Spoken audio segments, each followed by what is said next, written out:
Baik, Assalamualaikum warahmatullahi wabarakatuh. Perkenalkan, nama saya Nur Marifamu. Saya merupakan salah satu mahasiswa Stikes Penakukang jurusan Keperawatan Konversi 21. Di sini saya akan melakukan roleplay tentang penilaian resiko jatuh pada lansia.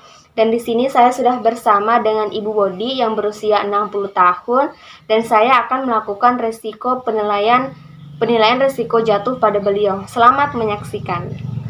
Baik, di sini sudah ada dengan Ibu Bodi yang berumur 60 tahun dan saya akan melakukan penilaian risiko jatuh pada beliau. Yang pertama itu instruksi penilaian teliti balance, yang dimana yang posisi pertama itu posisi duduk seperti ini. Ada dua penilaian. Yang pertama itu belajar atau slide di kursi, nilainya 0, sedangkan yang kedua itu stabil dan aman, nilainya 1. Dan di sini beliau sudah melakukan duduk dengan stabil dan aman, jadi nilainya 1. Yang kedua itu berdiri dari kursi. 3 penilaian. Yang pertama tidak mampu bila tanpa bantuan, nilainya 0. Yang kedua mampu tidak menggunakan kekuatan tangan, nilainya 1. Dan yang ketiga mampu berdiri spontan tanpa menggunakan lengan. Baik, kita coba. Ibu bisa berdiri. Oke, tadi beliau berdiri menggunakan kekuatan lengan, jadi nilainya 1. Selanjutnya yang ketiga usaha untuk berdiri. Ibu bisa duduk kembali.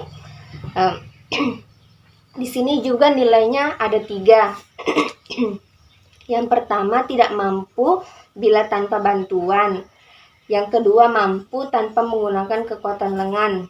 Yang ketiga mampu dalam sekali upaya. Ibu bisa berdiri kembali. Baik, bisa kita lihat tadi Ibu menggunakan kekuatan lengan, berarti nilainya 1.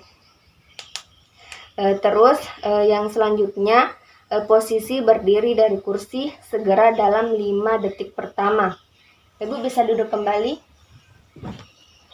Yang ada 4 penilaian. Yang pertama itu tidak kokoh, goyang, dan tidak stabil. Yang kedua berdiri dengan kaki melebar, jarak antara kedua kaki kurang lebih 4 inci dan menggunakan alat bantu. Yang ketiga berdiri tegak, jarak kaki berdekatan tanpa alat bantu atau pegangan. Ibu bisa berdiri kembali. Nah, ini bisa kita lihat Ibu bisa berdiri dengan tidak goyang dan tidak sempoyongan, berarti nilainya 0. Baik, yang selanjutnya yaitu posisi maksimum dengan kaki sedekat mungkin. Kemudian periksa dan mendorong perlahan tulang dada subjek dengan telapak tangan.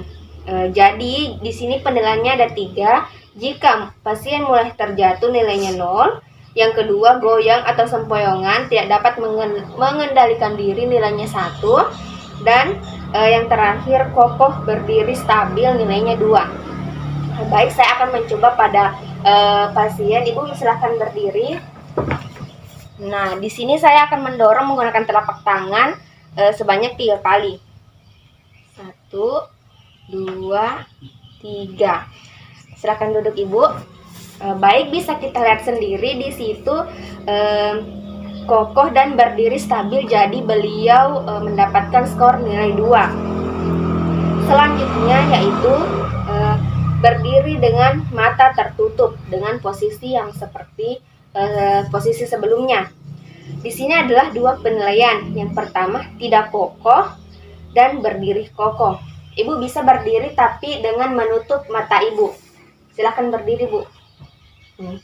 Baik, bisa kita lihat tadi bahwa pasien bisa berdiri kokoh atau stabil.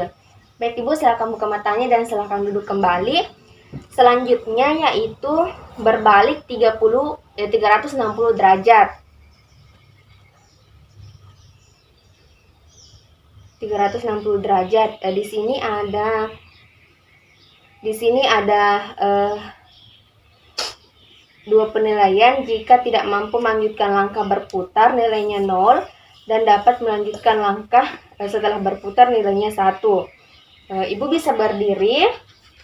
Terus Ibu bisa berputar lalu melangkah, berputar, balik, baru melangkah. Ya, bisa kita lihat sendiri bahwa beliau bisa dapat melangkah setelah berputar. Silakan duduk kembali, Bu. Jadi itu skornya 1. Selanjutnya duduk ke kursi, posisi duduk ke kursi. Yang pertama itu ada 3 penilaian juga. Yang pertama, tidak aman, kesalahan menempatkan jarak langsung menjatuhkan diri ke kursi. Yang kedua, menggunakan kekuatan lengan atas, tidak secara perlahan. Dan yang ketiga itu aman, gerakan perlahan. Bisa kita lihat sendiri bahwa beliau, pasien tersebut dapat duduk kursi dengan gerakan perlahan, seperti yang beliau lakukan tadi. Selanjutnya yaitu instrumen penelitian yang kedua, yaitu penelitian dengan Trinity Guide. Yang pertama itu di sini melakukan perintah untuk berjalan.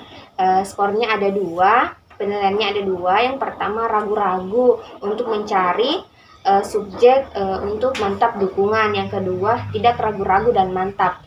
Baik Ibu, silakan berdiri dan Ibu bisa berjalan beberapa langkah. Baik, Ibu bisa silakan kembali dan duduk kembali, Ibu. Nah, bisa kita lihat tadi ibunya itu tidak ragu-ragu dan mantap untuk berjalan, jadi nilainya 1. Yang kedua yaitu ketinggian kaki saat melangkah.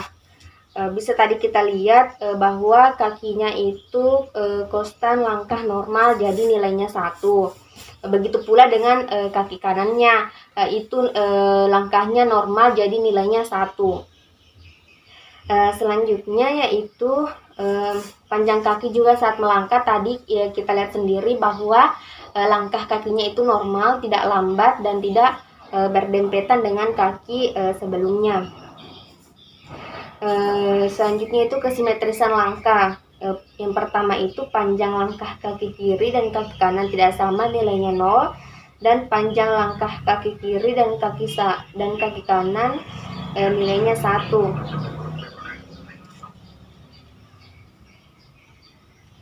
Dan tadi bisa kita lihat sendiri bahwa semuanya normal ya, cuman duduknya tadi menggunakan kekuatan tangan. Selanjutnya itu berjalan pada jalur yang ditentukan. Itu tadi bisa kita lihat bahwa beliau dapat berjalan dengan langkah baik dan tidak menghentikan langkahnya saat berjalan. Selanjutnya sikap tubuh saat berdiri. Ibu bisa silahkan berdiri. Nah, di sini Ibu berdiri dengan tanpa alat bantu dan tidak terhuyung-huyung, dan di sini Ibu berdirinya stabil dan normal ya, jadi kita kasih nilai 1. Selanjutnya sikap berjalannya, Ibu bisa silahkan berjalan ya. Baik Ibu, terima kasih, bisa duduk kembali. Di situ tadi tumitnya itu menyentuh lantai, jadi jaraknya tetap normal dan stabil, jadi kita kasih nilai 1. Baik, itulah tadi penilaiannya. Jadi sebenarnya saya akan merekapitulasi berapa nilai skor resiko jatuh pada ibu body yang berusia 60 tahun.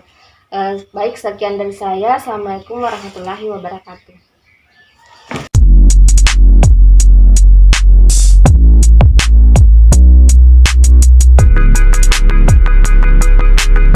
Baik, itulah tadi roleplay yang saya lakukan. Semoga bermanfaat untuk kita semua. Sekian dari saya. Wassalamualaikum.